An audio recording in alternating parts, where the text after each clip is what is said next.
Greetings, folks. Welcome to this edition of Smarter Impact. I'm here with Lea Patterson, who's the CEO of Pilbara Group, and he's also on the board of the Consortium for Advanced Management.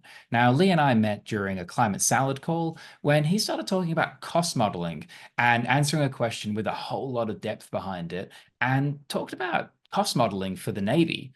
And I thought, oh, wow, this sounds like a deep topic, and I really want to jump into it and learn about it. So come with me. We're going to have a chat to Lea. And Lea, thanks for being here. It's a real pleasure. No worries. Thanks, Philip. Thanks for having me. You've just come back from Arizona State University, I believe. I did. Yeah. And what were you doing down there? So CAMI, which I'm on the board of, that you were just talking about, they have quarterly conferences over in the US.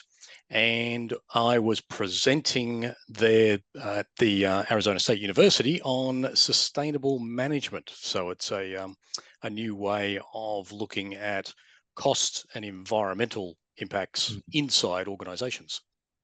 One of the headline statements that you led that conference with was that it turns out that reporting is not a proxy for progress.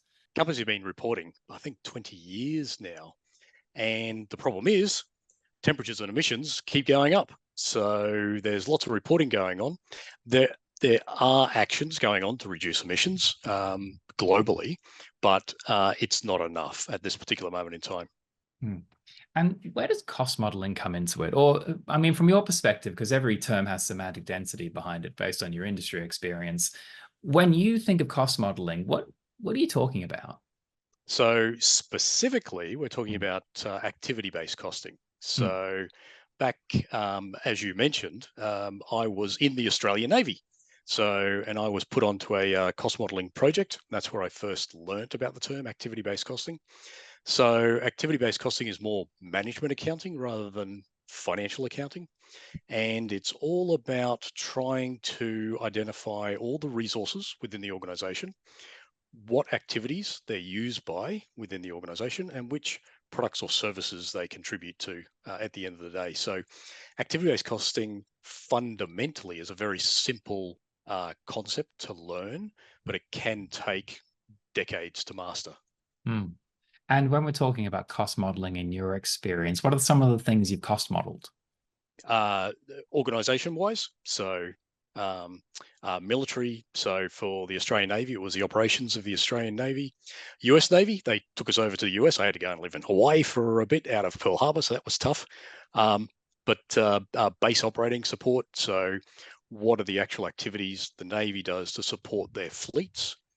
In the higher education world, which is where we're focused right now, it's trying to figure out what is the cost of teaching.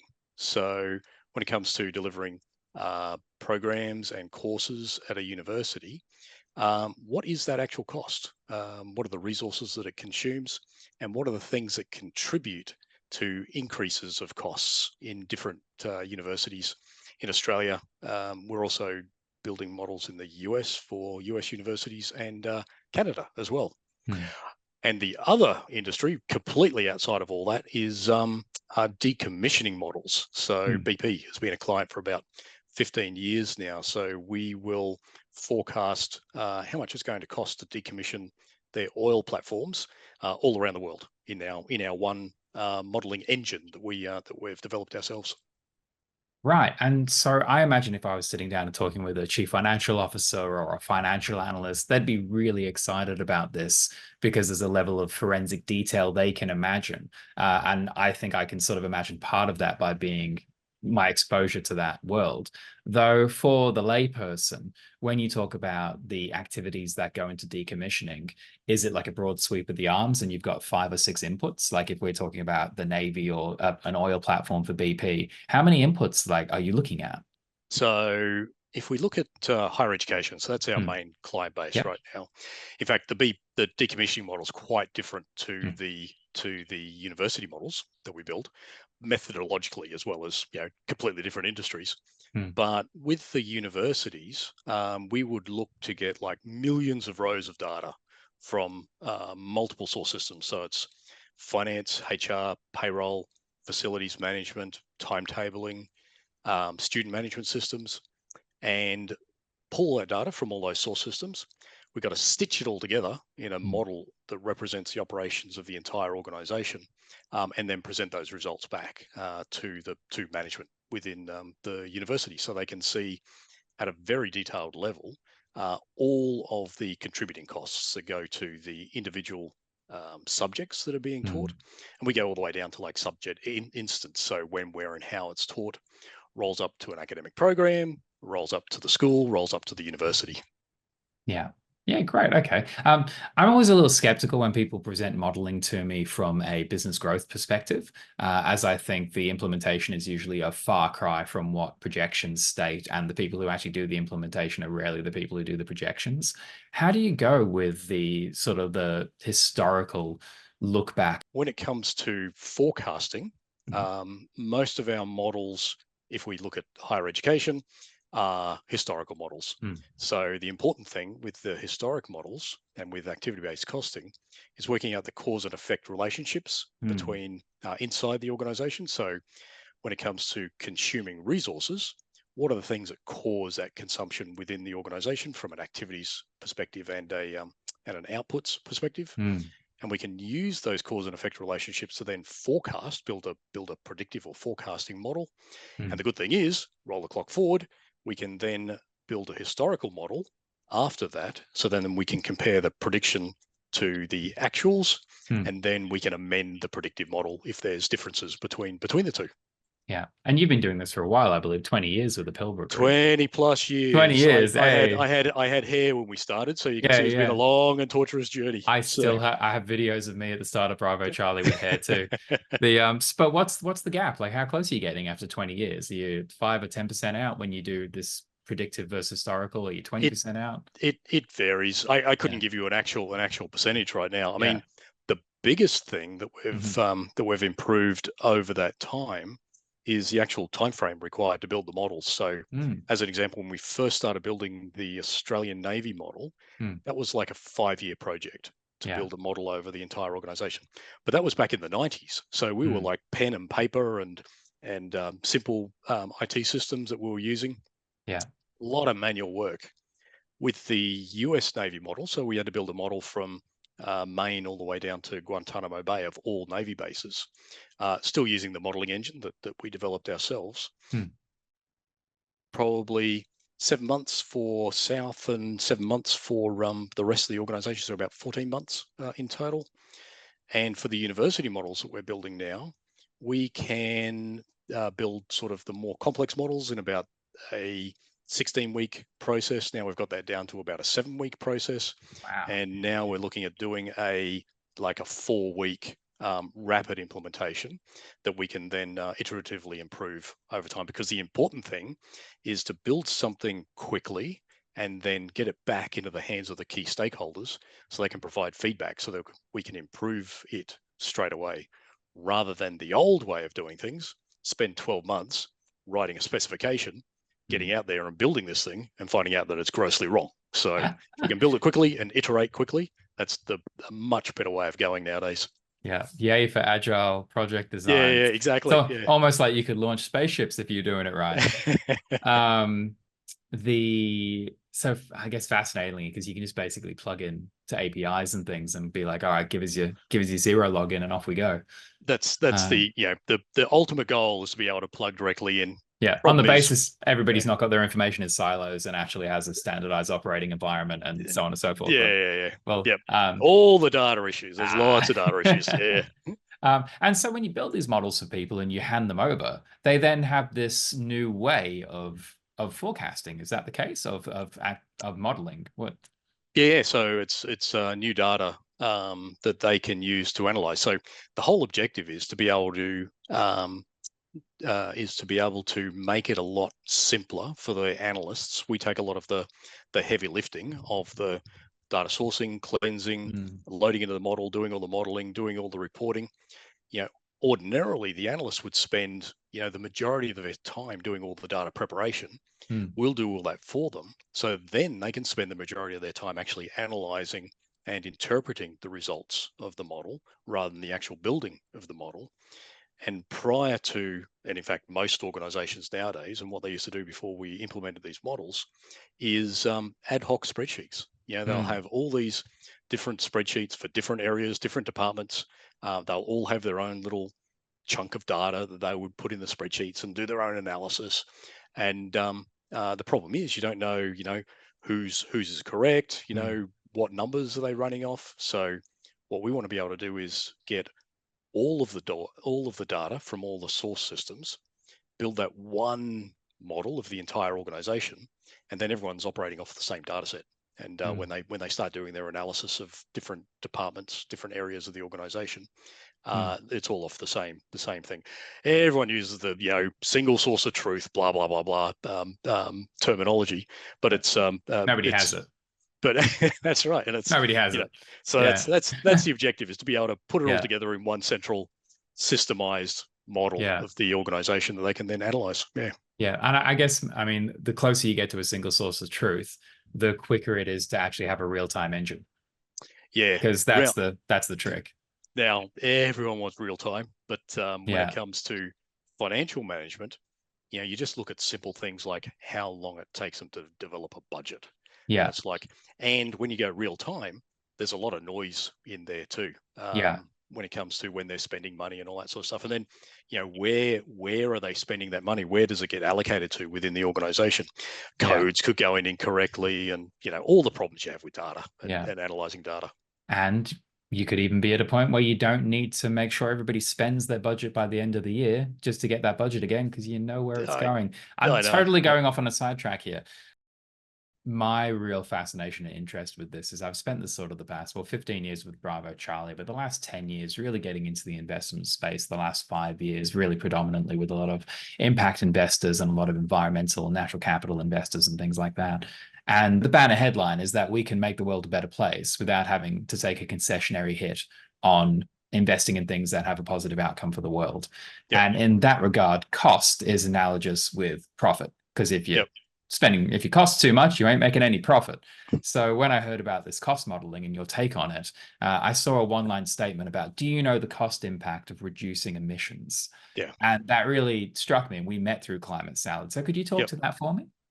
Yeah, so the primary objective, and in fact, we developed this methodology probably about 10 years ago. I actually read a paper from the United Nations that said that the best way to try and allocate environmental metrics through an organization is via activity-based costing. I thought, that's what we do.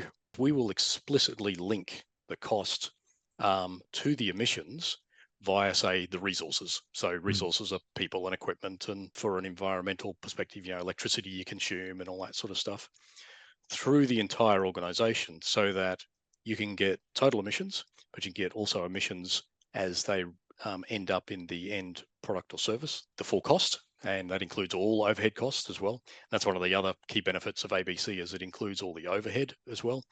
Allocate all the overhead to those individual products or services. Activity-based costing, if people weren't keeping up with the acronyms. Yes, sorry. And then you can bring in revenue as well. So then you can start to see what the full cost, what the revenue, and therefore the profit is on a per product basis, and what the emissions are on a per product basis as well. So when we build these models, and we want to build forecasting models, and we want to start having a look at what do we need to invest in the organization to reduce the emissions. So do we need to redesign our products or services? Do we need to re-engineer our processes? Do we need to get lower emissions resources, or use fewer high emission resources in our organization? And then do we need to invest in things like solar? There's a capital cost involved there. There's an operational cost involved in that as well. And so we want to bring all those additional costs into the model, so that if we do a forecast, then we can have a look at, this is where we expect the emissions to reduce, and this is a cost that we expect will result in that emissions reduction for the organization. So we focus with our models, we focus primarily on internal management, but we build it so that we can report externally against all the various reporting standards that are out there from the environmental space. Yeah, wonderful. And is it reasonable to say that with activity-based costing, I would be able to see where where my highest cost is going, and the corollary of what generates my most emissions?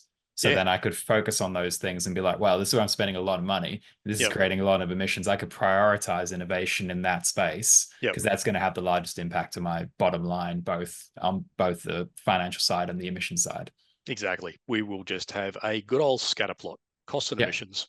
And I mean, we did that exact scatter plot for King County. Mm. So we're currently building a pilot model for them because they want to transition to.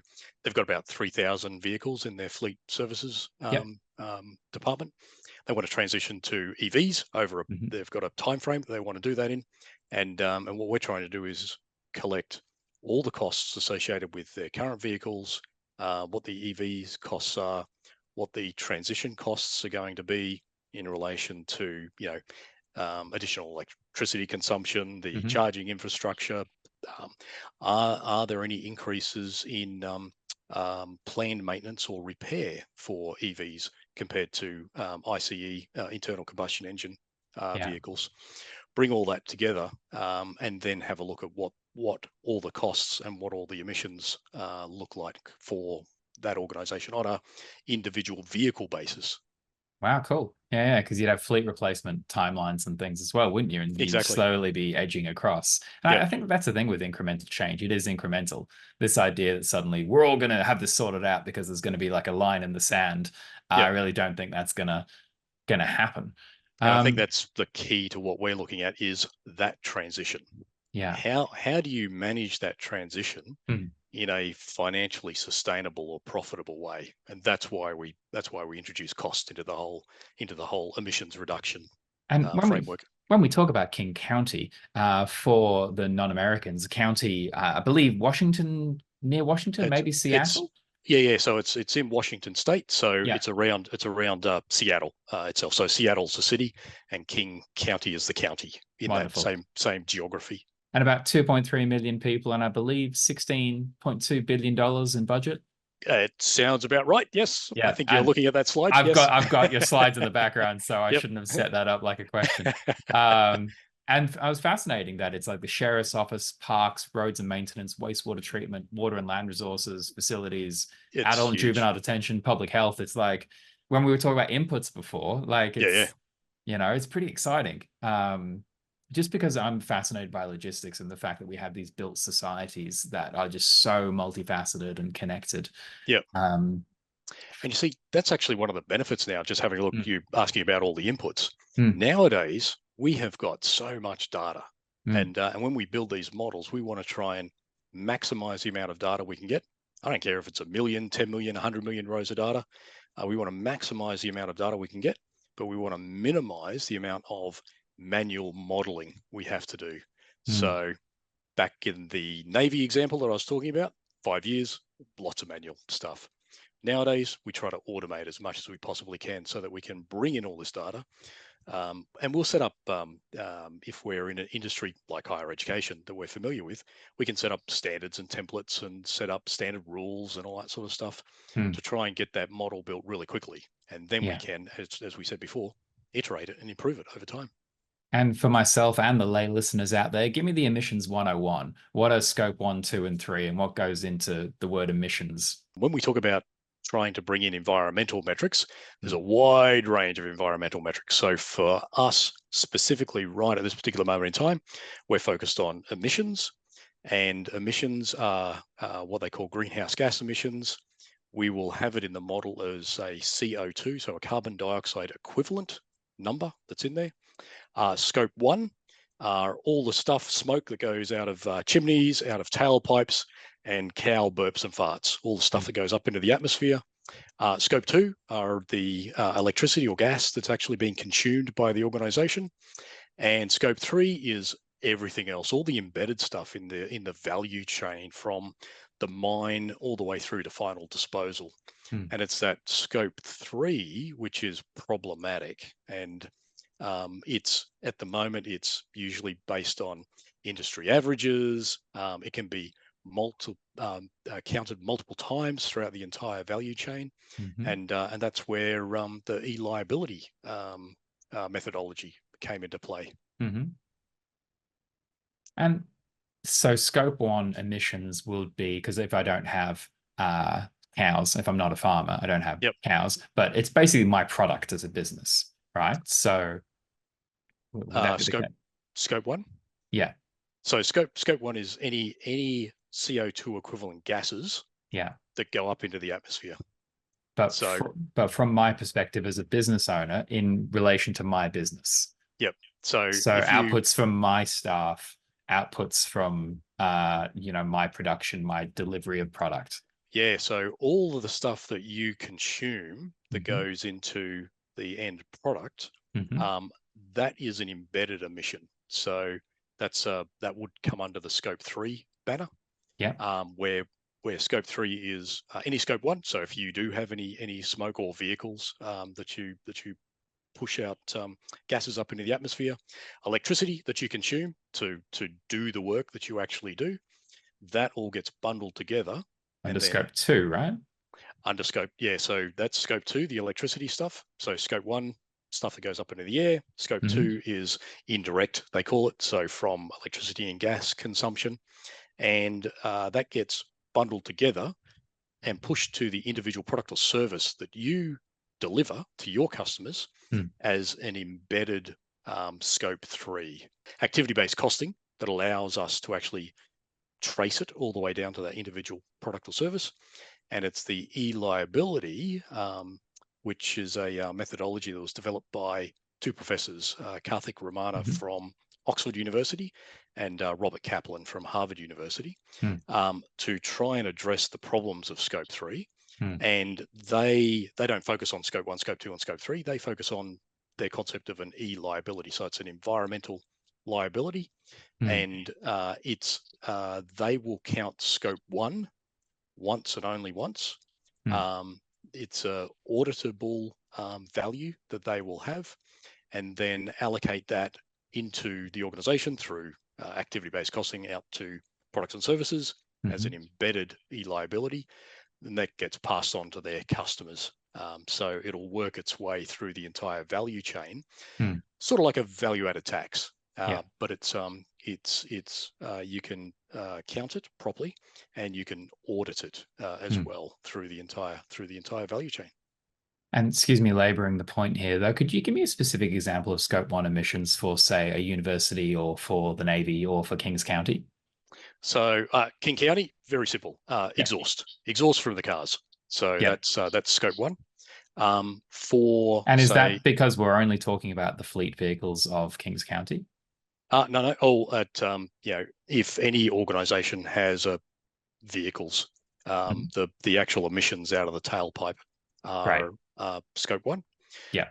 And for a university, let's say engineering area has a big furnace that they need Right. for, civil engineers need a big furnace for, doing stuff with clay and stuff.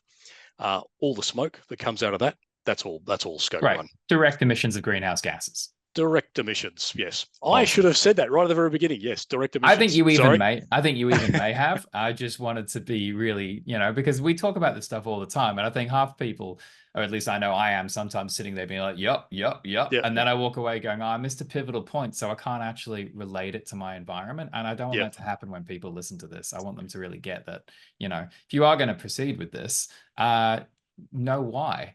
And so, Don't yeah. try So, and be smart, actually create outcomes. yep. So you're right. So scope 1, direct emissions. Yeah. Scope 2, indirect Indirect emissions. emissions. Yeah. And scope And 3, scope 3 is sort embedded of like emissions in the embedded supply emissions. chain. Yeah. Speaking of overwhelm and standards and all this kind of thing, for companies out there that are reporting on emissions, that are trying to meet like the SASB standards and the GRIs and the principles for responsible investing and all these different standards, activity-based costing, you said just before we got on this call, does take learning, it does take time, and people are overwhelmed. Yep. So why would people actually start doing activity-based costing as opposed to just keeping up with the current standard of regulatory compliance? Yep. So and in fact, one of our entry points is to actually find people who are already doing activity-based costing, and then retrofit the emissions into those models. Yeah. Because it does take time. There's time and effort to actually build an activity-based cost model. Now, why people build activity-based cost models in the first place? Cost management. So, so for universities, it's all about optimizing academic resources. So where best to allocate their resources within the university to ensure they get high quality teaching, and overall they're actually financially sustainable as well. So depending upon how much they can charge for their courses and all that sort of stuff. So the fundamental concept of ABC was all about cost management as the focus. Now we can actually introduce environmental metrics into those models. So that's an easier uplift. For an organization that doesn't have ABC, then this type of solution is probably not the best starting spot. So because they are trying to figure out, just do simple greenhouse gas inventory audits. It's like, what do we need to report? What are our emissions? What are scope 1, scope 2, and scope 3? I mean, that's some of the fundamental questions that they're asking themselves. They can build, and particularly if they're simple organizations, they can build very simple, say, spreadsheet allocation models within their organization. It's only when you start getting to the larger, more complex organizations that you really need to start looking at a proper activity-based costing implementation, particularly if they have like within universities, they have lots of outputs, lots of customers, lots of students, and within the organization, there's many-to-many relationships. So when it comes to programs and subjects, you can have one program that'll have multiple subjects, and you can have one subject that can be across multiple programs. So trying to keep across that complexity is hard to do in a spreadsheet. So, and particularly if you do what we do and you go to the source data, you can't get tens of millions or hundreds of millions of rows of data in a spreadsheet. So it becomes completely overwhelming to try and build something in a spreadsheet like that. So if you're not doing activity-based costing and you're doing sort of annual budgets and planning, and you don't know about your emissions, start looking at them. And then if you do want to move to activity-based costing, you can set up a model, and then you can use that model to get really specific about your emissions. And then you can go on, combine the two, and really start to make large amounts of impact with your cost and your emissions. Yeah. And when it comes to working inside organizations, we do not replace what they're currently doing on the emissions. In fact, what we want to do, and we're doing that right now with the University of Wollongong, working with their sustainable team and their finance team, to bring them both together so that we can have this one model of their organization. But we want to make sure that we include everything that the sustainability team are doing, because we need something to reconcile to. So we'll take their data, and there are plenty of carbon accounting products out there as well. So we're not replacing the carbon accounting products that are out there. We'll use them as another source system that we can get their data, put it into the models, so that we can reconcile against what they're currently reporting. And on the finance side, we put all the finance data in so we can reconcile there, so that we know we're modeling exactly the same entity. And it's just that we then break it all the way down to a much finer level of granularity. So the individual product or service is the end result. Yeah, wonderful. And I can imagine sustainability teams, net zero teams, ESG teams, for want of a better term, which is pretty much going to stop being used, I dare say, from the next year or two, exist as an adjunct to most businesses that have been around longer than 5 years. And the finance department has always been there. And I dare say the people in this area have been coming to the executive and be like, we need to do this. Then they turn to finance and say, can we afford it? They'd be like, no, we're going to wait. Whereas it sounds like you're merging the two and putting everybody on the same page. Exactly. Yeah. So if the sustainability team say we need to invest in this, and this, then the costs can actually be modeled into the organizational model, and then they can actually start to see over time, particularly if we start doing some forecasting as well, that let's say they do have that big capital investment in a big solar area. Well, that's going to reduce their electricity consumption from outside sources. So we can actually start to see what is that break-even point. So you've got this big capital investment, you've got operational expenses for that solar farm. Hmm. What's that going to break even for you over time, and at what particular moment? Yeah, great. One other thing just before we wrap this up, Sure.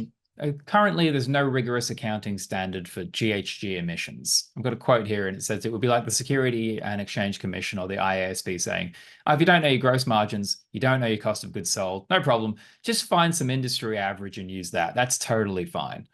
Quite a striking quote, I thought.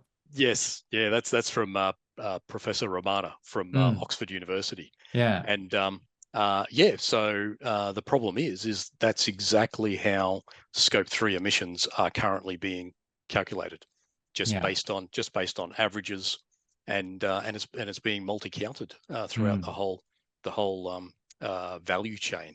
yeah. So, and if they start to introduce, if they want to tax, say, full emissions, so Scope 1, Scope 2, and Scope 3, the carbon border adjustment mechanism that they're bringing into Europe, and they want to have a look at, if they want to have a look at the entirety of the emissions for an organization, Mm, or companies could be unfairly burdened with Scope 3 emissions if they've been multi-counted. So yeah. that could be a problem Oh. for them. So, There's actually a uh, competitive edge to be using activity-based costing because you can report well, directly what your you want to true emissions prove. are rather than your industry average, which is being upset by people who are essentially bad actors. And because it's audited, Mm, then it's provable. So yeah. you can show that, look, no, our emissions are actually this. So Mm. and you can demonstrate that Well, through because in through this parallel to methodology. this, I do work with the Global Steering Group for Impact Investing, and Sir Ronald Cohen is leading up the International Foundation for Valuing Impact with Oh, okay. several other people. So they're actually Yep. bringing in impact weighted accounting, if you will, or putting specific numbers around the impact that's being had. So we can see what the environmental impact, what the consumer impact, what the emissions impact is of companies, and regulating that this transparency needs to happen.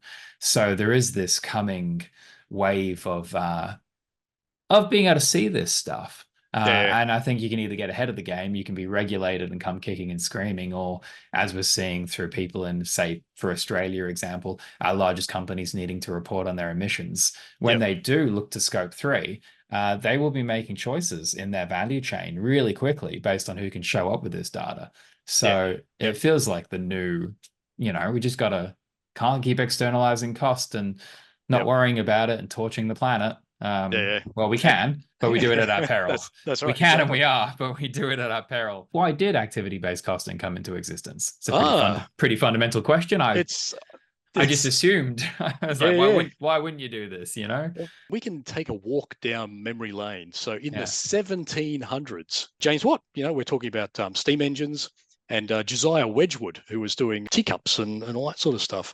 So in Watt's instance, he was building steam engines, but back then there was no real market for steam engines.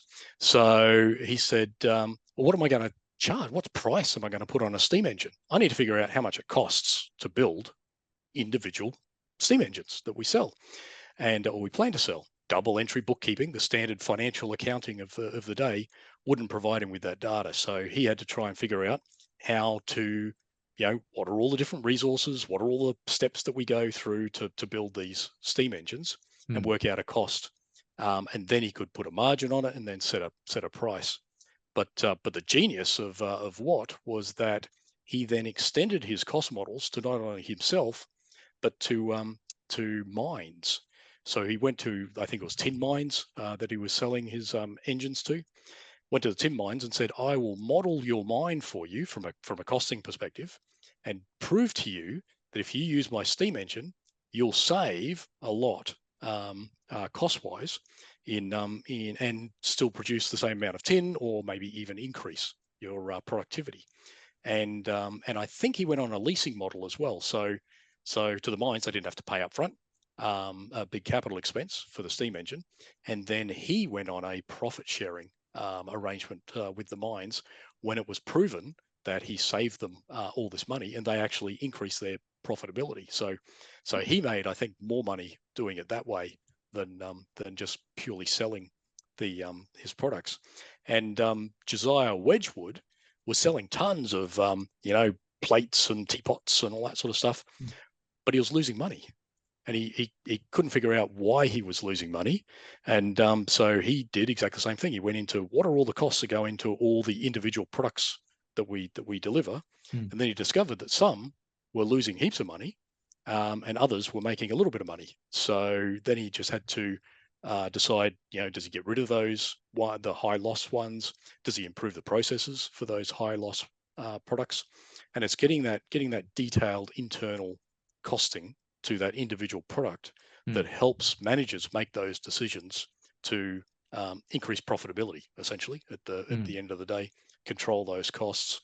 And then roll the clock way forward, the Wall Street crash, 1920s, and governments introduced heaps of regulations, financial regulations, and that's where financial accounting then started to come, take over the accounting world within companies. Management accounting's always been around, but it was the 80s and 90s when we actually first started.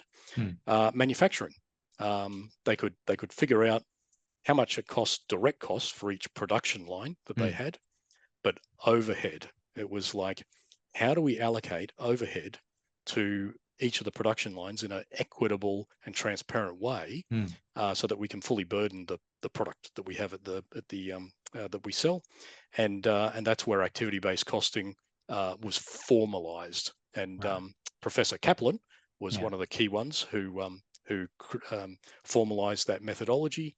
And the Camai group that I belong to, they created something called the Camai Cross in 1990, I think it was. So again, to formalize that methodology. And 80s and 90s, it was everywhere. Activity-based costing was everywhere. And then the last 10, 15 years, money's been cheap. So low interest rates, low inflation. Companies have been like, growth at any cost. And so with associated management, valuations that people have been pumping money into them, who now can't do it again. So cost management sort of went by the wayside. But now interest rates are going back up, inflation's up, and now you start hearing companies talking about cost management, right sizing, profitability, and so that's where ABC's going to. I think there's going to be a resurgence in cost management. So a renaissance of paying attention to how much we spend on things. So we'll see. Good time for it. Yeah. So if there's one thing you wanted people to know about Pilbara Group and activity-based costing, what would you tell them? We have been around for 20 odd years, and our core specialty is the modeling. So it doesn't matter what sector, we can work with specialists within those sectors, engineers within those sectors, to actually build these operational models. Being able to retrofit these environmental metrics into these models is a huge value add for organizations. And it's actually reinvigorated my whole enthusiasm for activity-based costing, because it's a pretty boring subject, really. And so at least it's like, hey, I've got something here. We've got expertise that we can use to, try and save humanity, something little like that. So we'll see how it goes. Yeah, wonderful. And what have you changed your mind about in the last 2 years when it comes to activity-based costing? Oh, good question. We are really trying to turn it from a big manual project into a much quicker, rapid implementation. Being able to maximize the amount of data that's available that we can put into these models, and minimize the amount of manual effort. And that whole concept of building something really quickly, getting it into the organization, and then iteratively improving it with key stakeholders is I think a key difference to the way that we're approaching these models nowadays.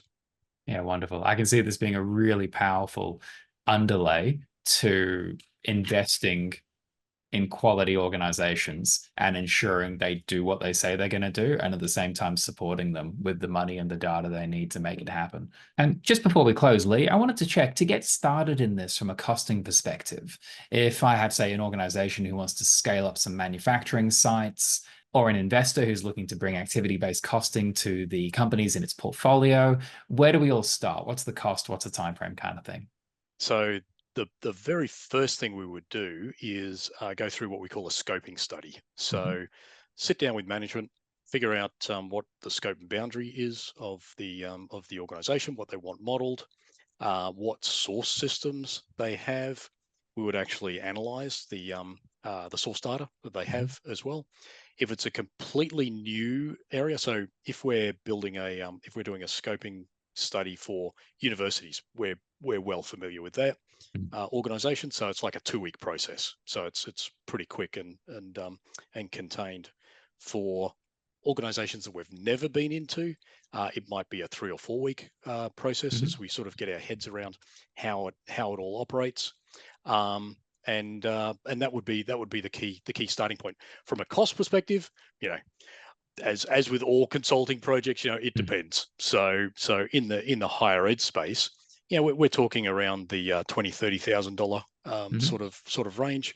For outside of that, not sure. It'll be dependent upon the complexity of the organization, whether there's multiple areas that we need to review. Source data is the biggest one. So if they have 50 different sources of data, Mm-hmm. that's going to take a lot longer and it's going to cost a lot more. If they've got, say, 4 key source systems, then it's a shorter project. The objective is to try and keep it as short and as cost effective as possible, Mm-hmm. and then they can make a go no go decision from that point on. So if it's And because we'll put together a proper proposal out of all yeah. that as well and say, this is what we recommend. This is how long we think it's going to take. These are all the steps. These these are the data sources that we need. These are the people that we'll need from your side. This is how much we'll need their involvement in the Mm-hmm. model building process as well. So we'll lay that all out, and then they can decide whether to progress or not from that point.